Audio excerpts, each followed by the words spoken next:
O Senhor esteja convosco. Ele está no meio de nós. Proclamação do Evangelho de Jesus Cristo segundo Lucas. Glória a vós, Senhor.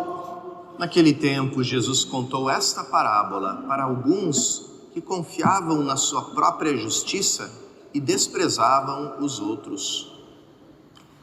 2 homens subiram ao templo para rezar.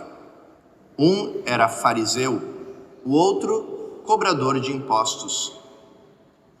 O fariseu, de pé, rezava assim em seu íntimo: Ó Deus, eu te agradeço, porque não sou como os outros homens, ladrões, desonestos, adúlteros, nem como este cobrador de impostos. Eu jejuo 2 vezes por semana e dou o dízimo de toda a minha renda. O cobrador de impostos, porém, ficou à distância e nem se atrevia a levantar os olhos para o céu, mas batia no peito dizendo: Meu Deus, tem piedade de mim, que sou pecador. Eu vos digo, este último voltou para casa justificado, o outro não. Pois quem se eleva será humilhado, e quem se humilha será elevado. Palavra da salvação.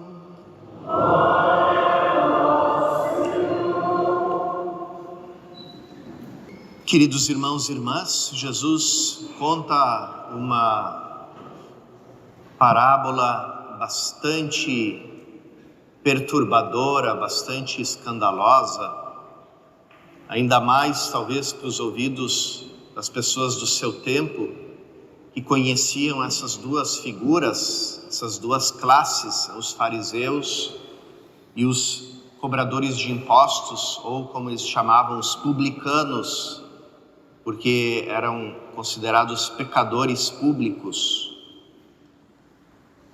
Porque os fariseus eram as figuras talvez mais amadas, mais queridas, mais tidas em consideração pelo povo daquela época. Por quê? Porque eles eram muito religiosos, sempre apareciam rezando, dando contribuições, dando esmolas, e o ideal deles era seguir à risca todos os mandamentos, todos os preceitos do judaísmo, que eram muitas leis, muitas regras, e eles queriam executar todas elas, saber todas elas de memória e realizar todas elas com a maior perfeição. Por isso, o povo considerava que os fariseus eram a forma religiosa ideal, perfeita. Pelo contrário, os cobradores de impostos eram as pessoas mais odiadas na época de Jesus, porque arrancavam dinheiro do povo pobre, e a verdade é que ninguém nunca na história gostou de pagar impostos, e davam esse dinheiro para o dominador romano, para o tirano romano, para a ditadura, para a tirania romana. E fazendo isso eram privilegiados pelo Império Romano, gozavam de vários privilégios, eram ricos, todos os cobradores de impostos eram muito ricos, mas aquela riqueza não tinha muito porquê, porque todos detestavam, todos abominavam os cobradores de impostos. Então, os únicos amigos que eles tinham eram as pessoas da mesma profissão odiosa que eles possuíam, que é a de cobrador de impostos. E assim, Jesus pega essas 2 figuras e nos narra uma parábola, colocando tudo ao contrário. O fariseu como aquele que Deus não escuta a oração. e o cobrador de impostos como aquele que Deus ouviu a sua oração, perdoou os seus pecados. Uma parábola escandalosa, uma parábola que quase a gente poderia entender que nos aconselha a não sermos bons. A gente poderia, diante dessa parábola, perguntar a Jesus: bom, então Jesus, é melhor ser mal do que ser bom? Deus escuta mais o pecador do que o justo? Aquele que tenta cumprir os mandamentos, a lei, esse Deus não escuta, e o outro que é um pecador, Deus escuta? É assim que funciona? Então, essa é uma parábola que nos inquieta, mas é uma inquietação saudável, porque ela nos mostra uma coisa, que os atos religiosos, os atos que brotam da nossa fé, do nosso culto a Deus, não é por eles mesmos que Deus vai nos escutar com agrado, mas depende da forma, da intenção com que a gente realiza. E essa parábola devia deixar cada um de nós um pouco com uma certa crise saudável de dizer: será que Deus escuta a minha oração? Eu vou à missa, rezo, com a certeza de que eu estou fazendo as coisas bem, que eu estou no caminho do céu, mas será que eu estou no caminho do céu? Será que Deus está escutando? Será que Deus olha com agrado a minha prece, a minha oração, a missa que eu participo? Ou pelo contrário, eu estou me enganando, achando que eu estou no caminho da salvação, na verdade eu estou indo para o caminho contrário? Tá? A bela crise deveria nos provocar essa parábola. Por isso é importante a gente prestar atenção na atitude do fariseu, para entender por que Deus não escuta a oração desse homem tão religioso, desse homem que se esforça tanto em cumprir a lei de Deus, em fazer tudo o que é certo. Por que Deus não escuta ele? Por que Deus preferiu escutar a oração do cobrador de impostos, do pecador?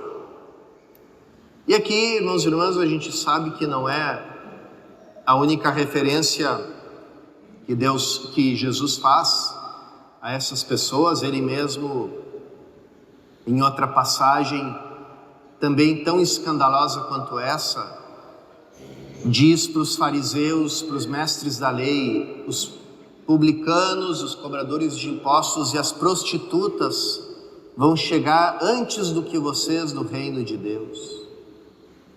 E o texto ainda dá a entender que não só vão chegar antes, como vão tomar o lugar deles. Ou seja, quando eles chegarem, Deus vai dizer para eles: olha, não tem mais lugar para vocês aqui, as cadeiras de vocês já foram ocupadas pelos publicanos e pelas prostitutas, então vocês não têm mais lugar aqui em cima. O fariseu, ele começa a sua oração de pé, uma atitude de orgulho, e depois, aqui diz o texto, rezava assim em seu íntimo. O texto grego do Evangelho de Lucas diz pros seauton, que quer dizer rezava diante de si mesmo. Imagina uma pessoa que está diante do espelho, admirando a sua figura. Essa era a atitude do fariseu ao rezar.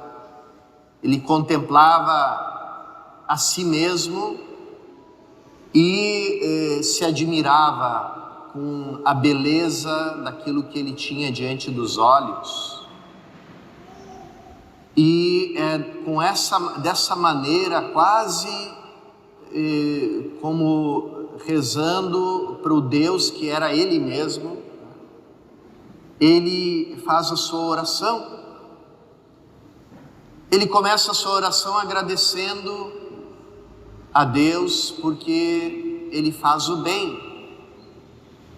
Essa não é uma oração errada, porque a gente, quando agradece a Deus pelo bem que a gente consegue fazer, a gente está atribuindo a Deus a origem de todo o bem. Estamos dizendo que se existe algum bem na nossa vida, a origem, a causa é Deus. Então, em si mesma não é uma má oração. São Paulo, na segunda leitura, ele também agradece a Deus, porque ele combateu o bom combate, completou a corrida, guardou a fé, como a gente acabou de escutar. E em toda a parte da Sagrada Escritura, tem pessoas que agradecem a Deus, que glorificam a Deus pelo bem que Ele realiza na vida das pessoas, pela sua graça. Mas o problema desse fariseu é que ele não se contenta com estar na frente de Deus agradecendo pelo bem que ele faz. Ele olha para os outros e se compara com os outros. Se compara com os outros desprezando os outros e julgando os outros. Então ele diz: eu não sou como os outros homens, ladrões, assassinos, adúlteros, e nem como é aquele fariseu que está ali atrás de mim rezando, aquele publicano, atrás de mim rezando, aquele cobrador de impostos. Então ele se autoelogia diante de Deus e se compara com o próximo.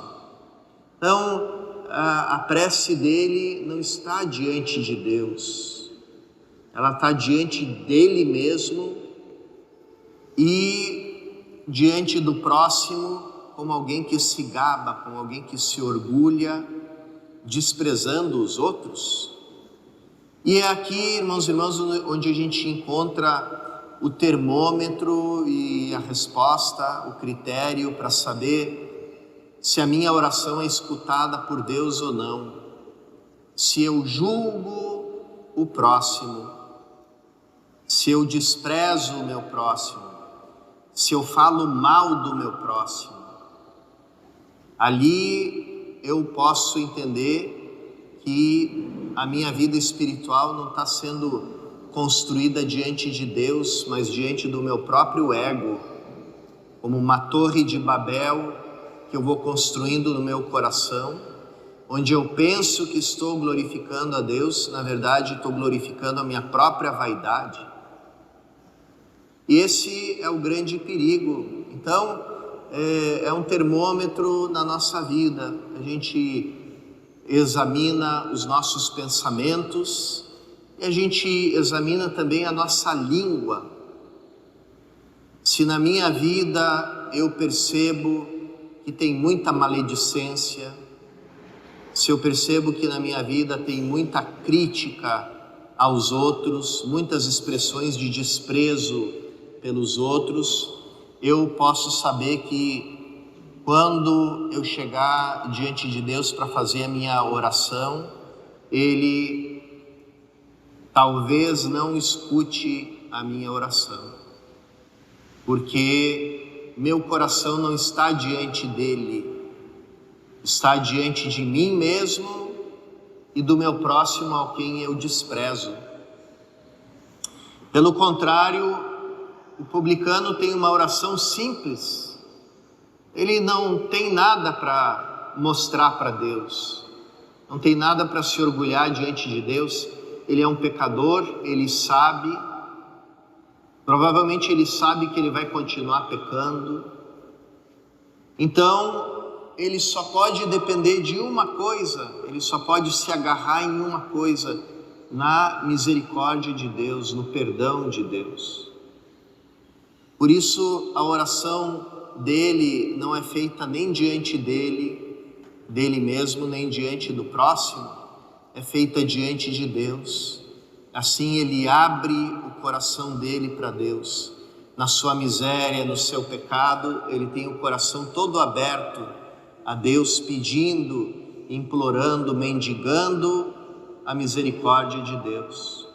Por isso Deus, quando olha para o coração do fariseu, encontra um coração fechado, e quando olha para o cobrador de impostos, encontra um coração aberto, esperando no seu perdão, esperando na sua salvação, na sua misericórdia. E essa, irmãos e irmãs, a atitude que faz com que Deus escute a nossa oração. Vamos então pedir, irmãos e irmãs, nessa celebração eucarística, a conversão do nosso coração. Vejam que toda missa começa com o pedido do perdão. Toda missa, nossa mãe igreja nos coloca no lugar do cobrador de impostos, do publicano, do pecador. A gente inicia a missa pedindo perdão a Deus e ao nosso próximo, pedindo a misericórdia. E durante todo o tempo na missa, até antes da comunhão, quando nós dizemos Cordeiro de Deus, tende piedade de nós, a gente está o tempo todo com essa atitude de humildade diante de Deus, abrindo o nosso coração a Ele e a sua salvação. Então, vamos nos deixar educar pela nossa mãe igreja, para que ela vá nos ensinando qual é a atitude agradável a Deus, aberta a todas as graças que Deus quer nos conceder. E que essa comunhão nos leve a viver cada vez mais também na comunhão com o nosso próximo, para que a gente tenha um coração menos duro, menos julgador do próximo e mais cheio de compreensão, de misericórdia. Se você vê o teu próximo se perdendo, pecando, reza por ele, não fala mal dele, não te coloca no lugar de Deus, não te coloca no trono de Deus julgando as pessoas. Reza pelo teu irmão, pede pela salvação dele, e assim essa tua oração vai ser agradável a Deus nosso Senhor.